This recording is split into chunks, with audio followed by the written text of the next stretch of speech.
So yeah, kind of like Babcock. I'm been in emergency management, public safety a long time. I do leader development and coaching, things like that. Today we're talking about how to get the best out of your volunteers. I was the emergency manager for the town of Cambridge, Vermont, for several years, and found that there were people that wanted to help.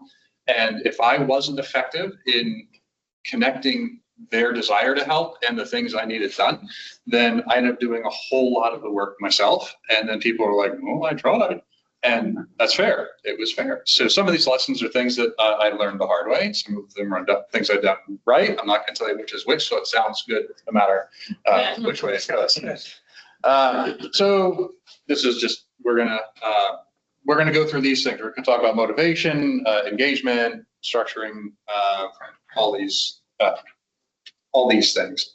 I kind of do this informally, by the way. The slides are here just to remind me what I want to pop off the top of my head. One of the first things I want to talk about is motivating people. And there's a great book called Drive by Daniel Pink, and the things that we think motivate us, we often don't quite understand, especially the things we like to do. We don't understand the way other people work. Motivation, the way we're used to it in terms of work, is make more widgets, get paid more. Carrots and sticks. Do this or that happens, do this and that happens. That's great for simple tasks, for repetitive tasks, for things that just have to get done. This is, try and get your, when your kid is 10 years old and wants an allowance and they take the trash out, by the time they're 13, they're sick of it. Carrots and sticks only work oh so long. Carrots and sticks, extrinsic motivation, things that make us, that we do this only because of the reward or the transaction we get. They have their value, but not a ton in terms of getting people engaged and getting people to be connected and want to keep showing up. Better type of motivation for this, and by the way, if you wonder why I wander, I have to stay in this little box for the camera here. A better way to do the motivation that you're looking for, trying to get people's engagement, is what Daniel Pink calls motivation 3.0, or intrinsic drive.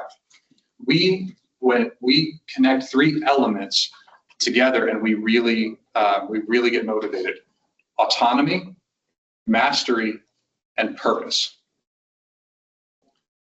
If you as a boss help me, so get a task, and here is the thing you are going to do. Here's your project, off you go. I will support you, I will help you grow, and we together know why we're doing it. It's such a more powerful motivation, especially for this type of work. And if you think about it, you're doing the work you're doing for intrinsic purposes, right? How many people in here are not getting paid for some portion of the emergency management work you're doing? Right, welcome to Vermont. You already do this 3.0 thing, whether you knew it or not.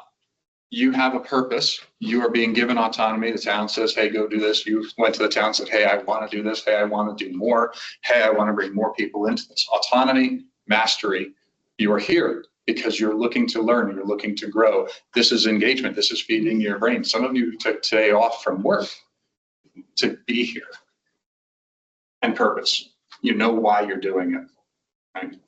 It's a really powerful motivator. It's why you're here in the room, and it's why you're here in the role. Use that. Connect the people you're working with their opportunity to develop autonomy, mastery, and purpose. When you have a task or a project, figure out how can you construct this. We have this project, and here's the thing I'm going to hand off to you and let you run with it. Much more powerful motivator than, hey, by next Thursday, take care of this and get it back to me, okay?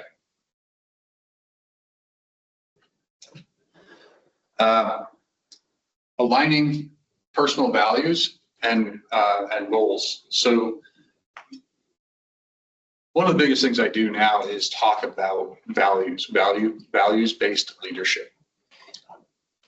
Someone's coming to you and saying, hey, I want to support you. I want to do something. I want to be useful in the town.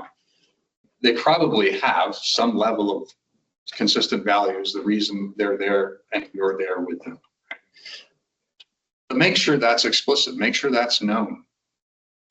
What are your values as a person, and what are your values as the leader you are in the role you're in?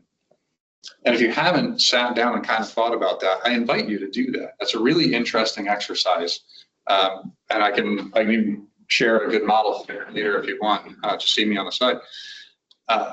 Sit down and go, what are the things that I value? What is it that actually moves me to be here, right? And then talk with the town, talk with the jurisdiction. What are the values of the organization? Not the job, not the thing you have to do, but the values of the organization. What is the select board? What is the university? Why are they there? What do they stand for? Because when your values and the organizational values align, or when you understand how your values and the work you're doing connect with the organizational values, you get a lot more synergy, you get a lot more energy, and you do the same with the folks that you're bringing on board, the volunteers or the other folks you have helping you.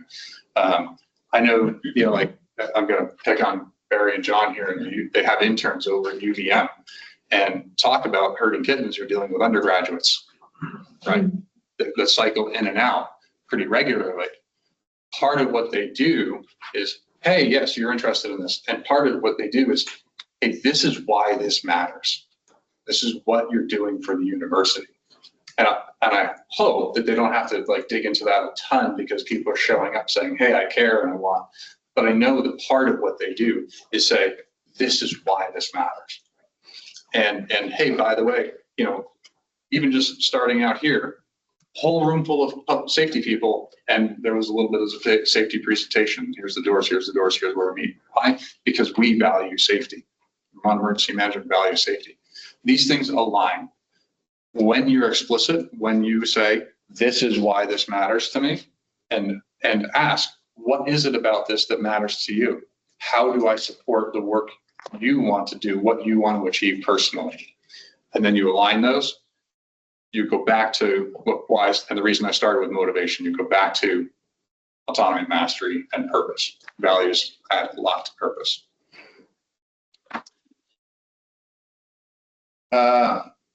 Communication. And by the way, yes, this is going to just skip across several topics on a high level. The thing I just said about values is when you explicitly communicate them. And that's really important. The biggest problem we have with communication is that right now, so many people, most of the time, we're listening to respond instead of to understand. And George Bernard Shaw said the biggest problem with communication is the illusion that it's happened. We need to communicate and not just hey, take care of this, but be intentional. Sit down. Why are we doing this? This is the why. This is what we need done. When I said constructing a project, this is the outcome. This is the process we need to use. This is the why. Not just, here, go take care of this for me. If you say, here, go take care of this for me, and whatever you get back is going to be it, because you didn't provide any other context, you didn't communicate, you didn't add the value, these things. So it's really important that we communicate. And honestly, take a step back and think of yourself when you've been handed something and just been told, go do this. How motivated were you? How much were you engaged? Especially if it wasn't your project or it wasn't the thing you loved doing, or you didn't think that was why you signed up in the first place. That communication, that you are the leader, it is your job to communicate. It is your job to be clear. It's not their job to understand or guess or connect. It's your job as the leader. This is the what, this is the why, this is the how, this is the process. This is what I don't understand. That's also a really key concept. This is the part of it I don't know. This is what I need you to figure out. This is the part where you have all the autonomy you want. Go run wild on this section. Go right ahead. Communicate those things so that people have the the boundaries, they have consistent set of expectations, and that they can connect with the work in the way that they're going to feel useful, they're going to feel engaged, they're going to feel supported. It's so much of the time when we just toss this little thing out and we say, oh, there, and there's so much fidelity that gets lost. So communicate, and honestly, you can't communicate too much. You really can't. Unless we spent all day talking, did zero action whatsoever. But in terms of this is the thing, this is what I need done. Take your time, communicate intentionally. This is also how culture is created. You're going to get back in energy what you put out. So if you say, yeah, go do this thing, you're going to get back, did the thing. That's it. But if you put out, here's what we're doing, here's why, here's what we want to see for an outcome, here's some things I know should happen, here's some things I don't understand, you're going to get a response that has, hey, this is how it went, here's what worked, here's what didn't, this is the thing I found along the way, this is what I took care of, this is what I left for you. Everything you're doing as the leader is creating that culture, and communication is one of the critical components for it. So keep people engaged, let them know what's going on. Also, communicate what the checkpoints are along the way. So here's the project. Here's the point at which I'll check with me about this, or if you have this type of situation or question, or I'm going to check in with you in whatever that milestone is. I'm going to check in with you in a week to see how you're doing. If it's a 2-week project, I'm going to come back to me when you've talked to 25 people, if we need to talk to 50. Create that expectation up front by communicating, and then everybody knows the environment you're working in. It's much more frustrating to be working in a vacuum. I don't know. I was supposed to go talk to 50 people. I don't know about what. I don't know when. I don't know. You're going to lose motivation from folks that way. So, all right. Those are a couple of starting points.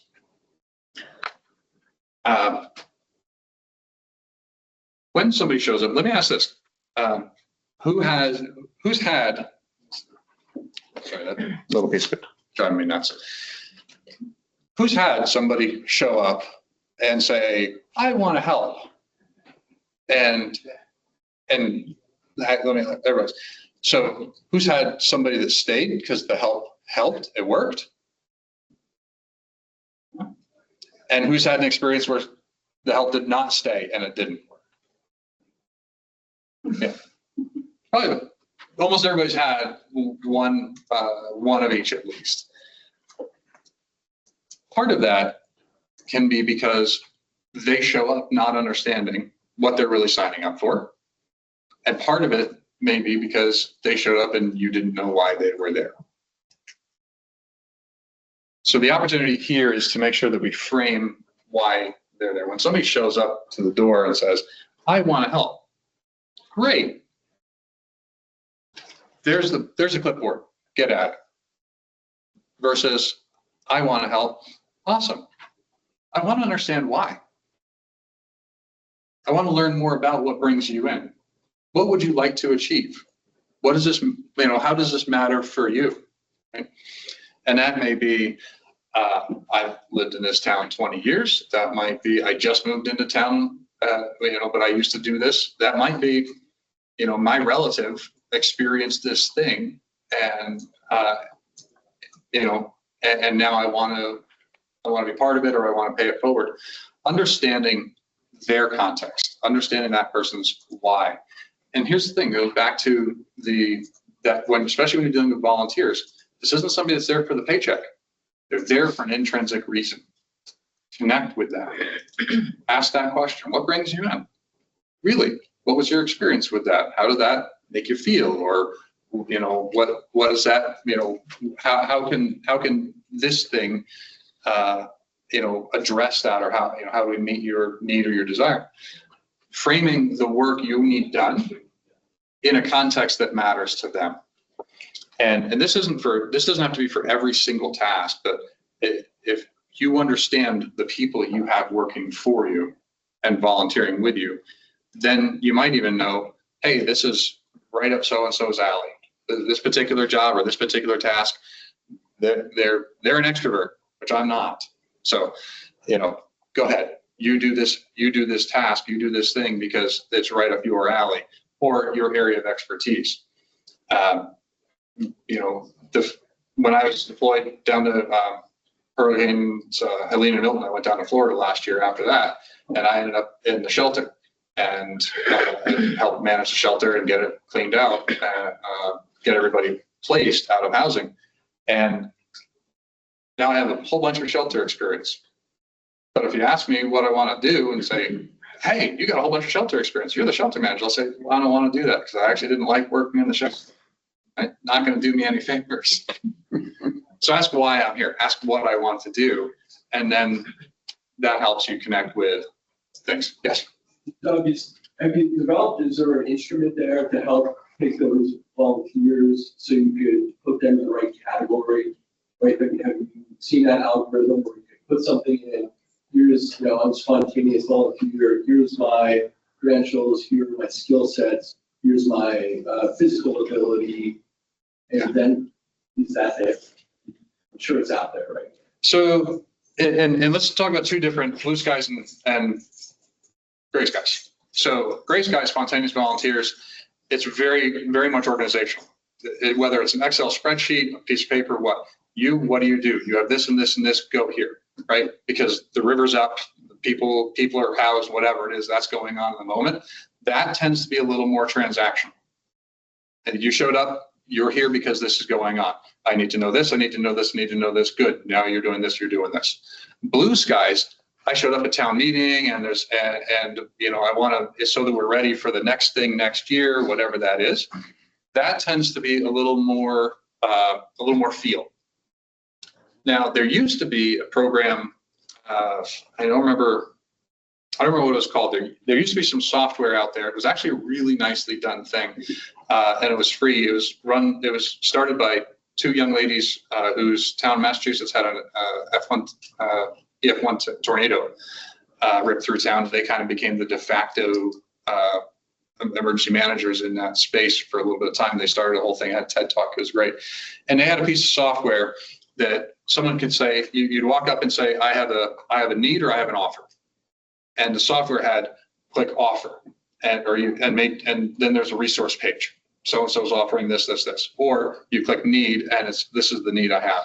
And then the software on the backside would connect, a need and a resource. People could figure that out. I don't think that software is running anymore, but I'm sure that exists somewhere. But that's more gray skies when you get the spontaneous volunteers because something bad just happened. Blue skies, it's much more about feel. And so, may I ask who in the room has an experience on blue skies of too many volunteers showing up to do what you need done? So you've probably got time to have a conversation and get to know your folks in blue sky time. In gray skies, be more analytical, transactional, and have like that spreadsheet ready, that resource list. And I'm actually sure that I think VEM has some type of thing because they help manage that. There's probably some spreadsheet or some idea, maybe or there will be because I just know them. Does that answer? So question though, Yes. so I had a full room of blue sky, right? Shelter training, shelter volunteer training. Yep. Red Cross came. Great, turnout, great involvement. But then I didn't know what to do after that. And then we didn't need folks for 2 years, 3 years now. So how do I maintain, maintaining that active list and making a connection without being pest? Yeah. I don't know, I don't want to abuse their, it's a tricky situation. It is. I think we're trying to offer I something. don't know what to do with that. So I can sort of answer that for you. So I have a shelter group that has about 30 people that are willing to volunteer. We're doing meetings once a month. Okay. The number started going down. Right. Now we're doing every quarter, but we have something happening. Like the last one that we had Stop the Bleed. Okay, And then the next one that we're gonna do a mock shelter opening. a little training, Little training, little, activity of see, sorts. there's something Okay. exciting happening. Yeah. So yeah. that's how you keep the people. And I'm hoping never to open. Right. Right? But I want the people willing to help. Yeah. When it needs. So that's what I do. And I don't bother them. I just say, hey, we're gonna have a meeting, and then I'm gonna send out another email saying this is the mock situation. Right. And interesting that decreasing the amount of times he asked people to meet Right. increased the participation. Right. And doing the training is mastery.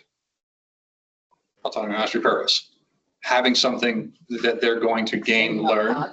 And one of the great things is that, Yeah. like the Stop the Bleed training, it's not like, that's not about active shooter situations. That's about farm injuries too. Like bleeding is bleeding. In fact, the video they use is from a skiing accident.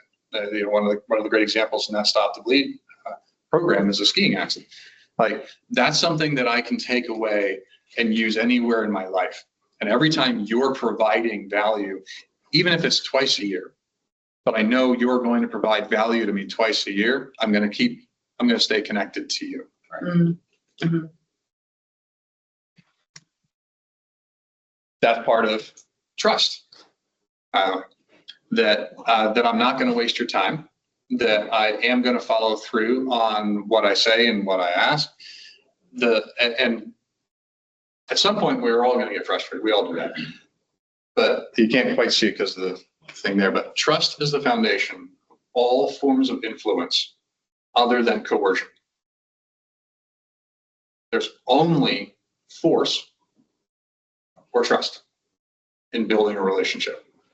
The more you base it on trust, and that trust is, hey, you did great. Hey, we need to work on this because we need to align it better with the mission. This didn't quite. You can still do that hard thing. It's not about being nice. Trust is not about being nice. In fact, part of trust is having enough of a relationship and enough trust to say, this is where you went sideways. We got to fix this a little bit. That's okay. We're gonna fix that. But establishing trust and keeping them keeping their long-term interest. How are we doing? A little check-in, a little reward also. I'm going to talk about that a little bit later because we started a little bit. I'm going to kind of nudge through a couple of these. We talked about aligning values, sharing, aligning values, and also those goals. So somebody says, this is the thing I want to do. I remember Duxbury had areas, regions, and like somebody lived on this street and they had this quadrant, and their job, when, hey, we're having heavy rains, go out and check your area. They drove their roads. Why? Because it was their neighborhood. Like, and if the two of you are neighbors and you both wanted to do this, I won't give one of you the other side of town, right? That's not why you joined. If you wanted to be an area captain, I'm not going to make you an area captain of an area that's not yours, right? I'm going to connect the why you're here. We'll make co-captains. We'll figure out something else for there. So, or we realign things. We do what we need to do so that our goals and our values are shared and in alignment. And then when you see the impacts, so running that shelter exercise is a great example because people are like, hey, I really can do this. I was just part of this thing. It turns out we can set up, we can break down, and that's great. And then you put that either in the press. So, the community gets a little bit of a nudge. Hey, look at the great work our volunteers just did. And also there's another, what's the next opportunity? If it's quarterly trainings and an annual exercise, connect those things so that, hey, I'm learning, I'm getting my engagement, and look, I accomplished this thing and that thing.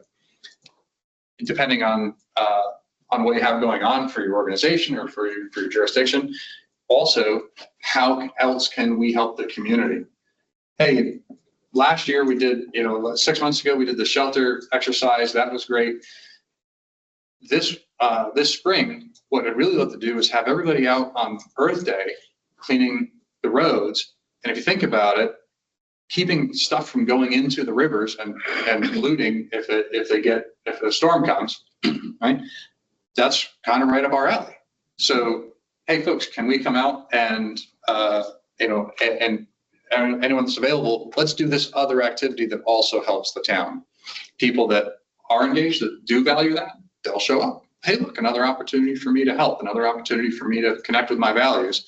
The people that aren't, well, and that's okay. You'll find the thing that they do and engage them. We're not forcing it. We're providing the opportunity for people to connect.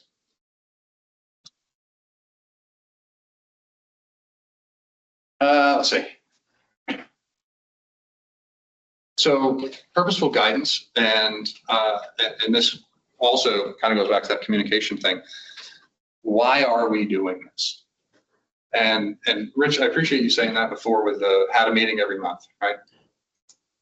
If you can tell me why, then I'll show up every month, right? If it aligns with me, right? If you can't tell me why, then why am I going to show up, right? So it's not just, this is great. I might need to, and I met with the fire chief and the rescue chief, like ad hoc when I was in Cambridge. Touch base, catch up, this, that, the other. Oh, hey, the weather report says we got a big storm coming in 5 days. Let's talk. Quick meeting, skull session, and let's have that meeting. I didn't meet with them just for the sake of meeting with them. I connected with them when I needed to. With the town, I made sure I was at like pie for breakfast. Cambridge Rotary does pie for breakfast twice a year. Right? Oh, Twice a year. Twice a year. So much sugar. Yes, it's great.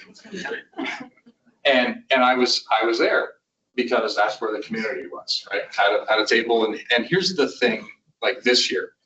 And I had some folks that were interested, and so they helped out. I had some folks that were not, and we didn't. I did it myself. Both of those things are okay, but it was about connecting the why we were there, and for my folks as well. And it's actually really like there was a place, there was a coffee place that I don't think is there anymore. That she was like, I absolutely love everything about caring for people in emergency response. I will open this place at 2 a.m. and start making coffee for everybody if you call me and tell me there's a problem and a need. Fantastic. I didn't ask her to do other stuff, but I did let her know that yes, if I have that, and she was like, you guys have a structure fire and you need coffee brought out, I will bring you coffee. That's fantastic, because in Cambridge, you're going to get there a lot sooner than the Red Cross is going to. Yeah. It's fair, and they're doing their thing, right? But that was leaning into the resources and aligning their goals and the reasons she was doing things. Breaking down tasks. So how many people here just absolutely love doing the LEMP every year? 1, 2, you love it. Awesome. Everybody in the room is going to send you their LEMPs. Right? And to learn how to do that is a little bit of a skill. It takes some time. So that's not something, somebody, hey, like I like office work. Great. Here, fill this plan out. But that's a bit of a thing. Who here was surprised when all of a sudden EMDs had to sign off or engage with the daycare providers in their town? Remember that? It was a few years ago, and the law passed. Yep, a couple nods in the back. And I got a phone call, and I'm like, how can I help? Oh, well, the law requires me to talk to you about our plan, this, that, the other. I'm like, what? Right? Didn't know that. Because of my background in public safety, I was like, okay, I can do this, that, the other. That's not something that I just hand off to anybody else, but I could start with a smaller task. Hey, do this part of it for me, and then I'm going to do that part of it. Rich. Is that still in effect? That law? That changed? Okay. So the law was not written in a way that was easily interpreted by the structure that Vermont had at the time. Right now, the interpretation is if a daycare is building an emergency plan, they can ask their local EMD what the hazards are, what they could be planning for. But it is not the EMD's responsibility to approve or help design that. And piece of information to have. So, but that whole big task, farm out sections of it. You know, there's the phone list on it. Hey, can you do me a favor? The annual plan, I'm taking care of that. Can you make sure that all of the emergency contacts are up to date, including their phone numbers? Make sure that, you know, officials from the town haven't changed. Make sure that we have the right phone number, the best way to contact them. They haven't, you know, changed their phone number or anything like that. Hand that piece off and have them do that, have them know why, and then come back rather than just like, I don't feel like filling this plan out. You do it this year. Co-creating milestones and goals. So here's what we want to do. We want to have, we're going to have an emergency shelter exercise in 4 months. Here are the tasks that I know we need. What else do we want to accomplish as a group? Okay. Who wants to take this task? Who wants to take this task? What does success look like? And allowing that co-creation on what does success look like if it's a very black and white thing, you know, okay. But there is often a lot of room. What does success look like in developing a program? Well, we can talk about that. We can co-create. We can figure that out. There's one of the great things about emergency management. There's very few hard and fast or black and white rules. Right? So what is a goal? How far can you get this? I was just talking with a friend of mine about another idea, and I said, well, let's look at this. If you're having this much of a challenge figuring out the time to have one meeting, do you have the time for this project as a whole? Probably not, Doug. Okay. Then let's figure out what we do have time for or when is the right time. What can we put in this place instead, right? Acknowledging that reality, because the other thing is if you have somebody that shows up and they're just overcommitted and I'm going to do this, I'm going to do this, I'm going to do this, I'm going to do this, or if you're saying that I'm going to do this, I'm going to do this, I'm going to do this, and you're not being realistic about your goal setting everybody up for failure.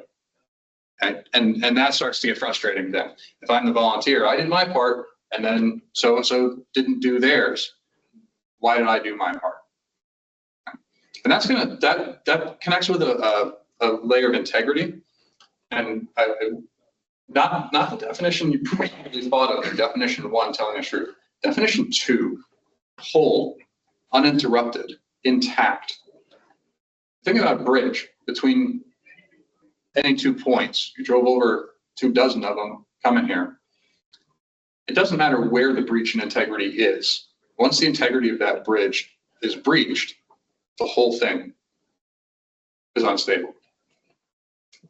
So that consistency, that following your word, that staying connected to the promises you made, that's crucial for maintaining trust and engagement. And then when you're consistent, you can expect that because you're creating that culture. Okay. In the last 5 minutes, 4.5. We'll touch base. So open communication, consistent flow of information, and regular feedback. Just different ways of we actually talked about these, but different ways of kind of framing these things. Set clear expectations, set consistency, create consistency in the role definitions, and what you expect from folks. This is inside a dynamic environment. So we know that, hey, today's job may be different than tomorrow's job, but your level of expectation, or when they say, this is the thing I want to accomplish, that's the thing that gotcha. Yes.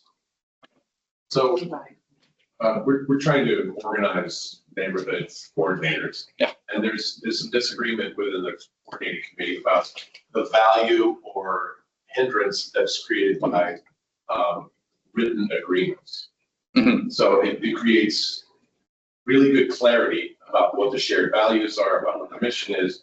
However, it creates in some people's minds a sort of barrier to participation. So we would get less people participating by implementing these things. Do you have any experience with that and insight? So that's a really interesting space. You have to have some level of organization, and that's going to rule that whatever that structure is, you can't design it inclusive of every single person because there's too many different approaches. So somebody needs clarity. Somebody doesn't like structure. You're going to have to pick one, right? You're going to have to pick, and you're the leader. You're going to have to decide, this is the form structure that works for us. And yes, it leaves someone out. But the important thing is the why. What does this accomplish? So that I know why I'm leaving out what I'm leaving out. And this becomes, and whatever that structure, whatever, whether it's you individually or whether it's you as a committee, yes, you're going to have to pick, this is the thing, and it's not this other thing. I don't know what that's going to be for you. I know that you as the leader have the obligation to set that standard and say somewhere along the line, this is the form that will accomplish our mission. Give us the purpose or give us the ability to continue our purpose. And that means that what doesn't serve that gets left out. Yeah. Last couple little things. Recognize achievements, celebrate. If at the end of that shelter, can you have some pizza and cake delivered? Do it. Absolutely. Being empathetic. That's actually starting that relationship. I know we're just about out. Having that relationship that, the blue sky, get to know your volunteers. Basically, that's being empathetic, be connected to the human being that shows up. Modeling values, leadership by example. That's that definition of integrity. Definition 2, I really encourage you to think about that. That's actually a really powerful concept. We talked about fostering culture. All these things help build resilience. They increase collaboration. And I don't know, I have 32 seconds for questions. Back. Yeah, I think I appreciate you mentioned recognized achievement. I highly recommend folks to, if you build a volunteer group and you don't tap into them for an event, that's still an achievement you should recognize, because there's nothing more damning than seeing volunteer participation. Having an event, people thinking they could have helped, never getting a call. So I highly encourage you that, like, even if you don't activate or use them for something, recognize their ability or achievement in being there for the call. And also, like, to your point of building trust, let them know why you didn't give them a call. Give them the backstory, because if folks think that they could have been of help and they never got the phone call, they think that all that lose time was wasted. So, like, it's an achievement in just being there for the call time. It's really appreciating those components, and, like, even if you don't use them, still, it's an achievement. Yeah, absolutely. So, anything else? Yeah. The software that you mentioned that was created by those women at Mass is called recovers.org. Yes. It does still exist. It does. Yeah. Oh, fantastic. So I signed Cambridge up on that when I was there, and I loved it. But at one point they were going through every month. So yes, that's it. Recovers.org. Really cool idea for the software. And an awesome backstory too with those young women and sisters that created that. All right. Other questions? Thoughts? Time for more coffee then. Thank you very much.